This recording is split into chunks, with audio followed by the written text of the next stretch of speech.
دیکھ رہے ہیں کے نیوز HD۔ میں ہوں حارث علی شاہ گیلانی۔ چلتے ہیں آج کی اہم خبروں کی طرف۔ رخ کریں گے ساہیوال کا، جہاں سے رپورٹ کر رہے ہیں ہمارے نمائندے ظہیر عباس کچی۔ ڈپٹی کمشنر ساہیوال امتیاز احمد کچی کی ہدایت پر ماڈل بازار ساہیوال میں ڈپٹی ڈائریکٹر بہرام بٹو، district food controller Sahiwal Ali Imran اور سٹاف SO مزمل چودھری، مرتضی اسلام نے ماڈل بازار میں قائم آٹا اسٹال کی خود نگرانی کی اور پرچیاں بنائی گئیں اور کہا کہ عوام کو آٹے کی وافر مقدار میں فراہمی یقینی بنانے کے لیے ضلع بھر میں 22 ٹرکنگ پوائنٹس بنائے گئے ہیں۔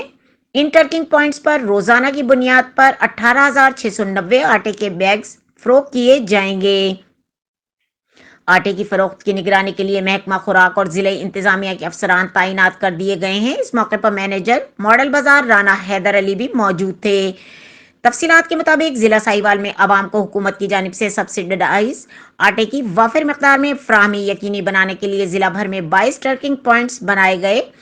یہ ٹرکنگ پوائنٹس ماڈل بازار، railway road Sahiwal, market committee کمیر چوک پاکپتن، اڈا قادر آباد، کونسل آفس ہڑپہ اسٹیشن، اڈا بہادر شاہ، پل عارف والا روڈ، نواز شریف پارک ساہیوال، جہاز گراؤنڈ، اڈا گیمبر، اڈا نور شاہ، ہڑپہ سٹی، غلہ منڈی، رائے علی نواز اسٹیڈیم، چیچا وطنی، گوشالہ، اڈا اقبال نگر، غلہ منڈی مارکیٹ کمیٹی کسووال، اڈا کمان، اڈا داد فتیانہ، اڈا غازی آباد 90/12 موڑ اور اڈا اکاں والا میں قائم کیے گئے ہیں، جہاں 10 کلو آٹے کے 18,690 بیگز فروخت کیے جا رہے ہیں۔